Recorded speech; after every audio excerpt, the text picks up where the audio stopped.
Do you believe in magic? Spells, curses, and potions? Probably not. I find it hard to believe myself, but let's get a bit broader.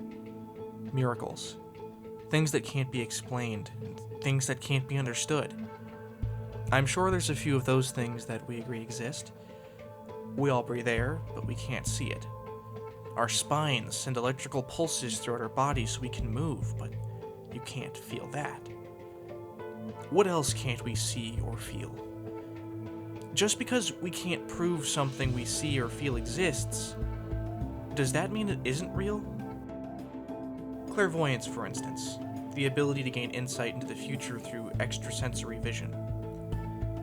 How can you tell if someone is really seeing into the future or not? That in particular is something I've always wondered about. And it's something that you might have seen a few times as well. At a carnival, an old lady with a crystal ball offering to tell you your future for a couple bucks. Or even a few small businesses you might have passed on your drive to work. Guaranteed results, the signs will say. Find your soulmate, enrich your lives. Around the central Tampa area, there are more than a few of those establishments. And I, knowing nothing about the future-seeing community, was curious to really get an idea of just what services these places offered. I mean, whatever they are, they have to be good, right?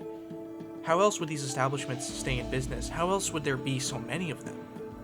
The answer is one of two things. Either it's real, and these people really do have these psychic abilities, or it's not, and people are being taken advantage of. Well, what I found from making this documentary is that there's a third option. It isn't so black and white. And there's a lot more under the surface than just, is it real or is it not?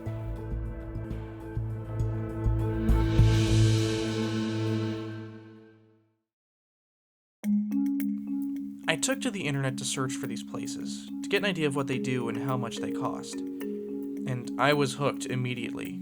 The prices were high. Really, really high. And offering all sorts of things like Reiki or quantum touch something or other.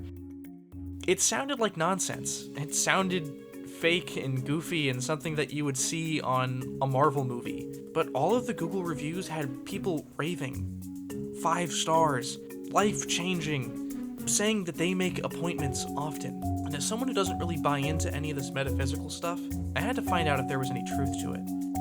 And the only way to do that was to try it myself. I tried calling all the places that I could, but most of those calls went like this. How can I help you? Hi, my name is Thomas Olet. I think we've spoken before, or I think I've called before and I left a voicemail. Yes. I'm a student at the University of South Florida, and I'm doing a research documentary about metaphysics and psychics. Do you think I could No, ask? I don't have no time. Thank you. Okay, thank you. Bye-bye. No one wanted to talk to me, and naturally this only deepened my interest. Eventually, I found one group of people that was willing to help. A very well-reviewed shop by the name of Ashes in Alchemy. I spoke on the phone with Jason, one of the store's managers. The phone call was quick, and he seemed more than happy for me to come by and talk with one of his store's tarot card readers.